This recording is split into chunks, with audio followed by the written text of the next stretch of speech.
Hello বন্ধুরা, আগের ভিডিওটাতে তোমাদের দেখালাম শঙ্কর কাকুর নাতির অন্নপ্রাশনে আমাদের মন্দিরটা কত সুন্দর করে সাজিয়েছে এবং স্বয়ং রাধা গোবিন্দ ঠাকুরকে ফুলের সাজে কতটা সুন্দর করে সাজিয়েছে।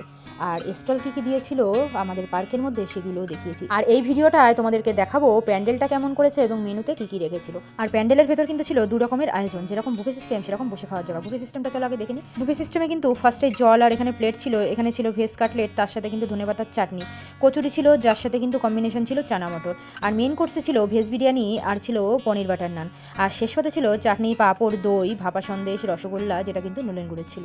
এগুলোই কিন্তু ছিল, এখানেও বসে খাওয়ার জায়গা ছিল। আর বুফে সিস্টেমটা তো তোমাদের দেখিয়েই দিলাম। এবার চলো আমরাও খেতে বসে পড়বো, যেহেতু অনেকটা লেট হয়ে গিয়েছে, প্রায় 3টে থেকে 3:30 বাজে।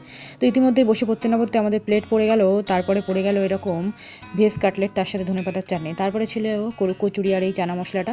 সেটা খাওয়ার পরে মেন কোর্সে একদম যেটা মেন জিনিস আমাদের ভেজ বিরিয়ানি, সেটাও কিন্তু ইতিমধ্যে চলে এসেছে, তার সাথে পনির আর স্যালাডও কিন্তু ছিল। তো সত্যি কথা বলতে বিরিয়ানিটা খুব সুন্দর হয়েছিল। আর বিরিয়ানিতে কিন্তু এঁচোড়, সোয়াবিন এবং ভেজিটেবলসগুলো সব কিছু অল্প অল্প করে সব দেওয়া ছিল। আর পনিরটাও খুব সুন্দর হয়েছিল। আর একদম শেষ পাতে কিন্তু ছিল চাটনি, পাঁপড়, দই, ভাপা সন্দেশ এবং গুড়ের রসগোল্লা। আর সাথে কিন্তু ছিল এরকম জন। তো চলো আজকের ভিডিওটা কেমন লাগলো অবশ্যই জানিও। ভিডিওটা ভালো লাগলে একটা লাইক, কমেন্ট, শেয়ার করে দিও। টাটা।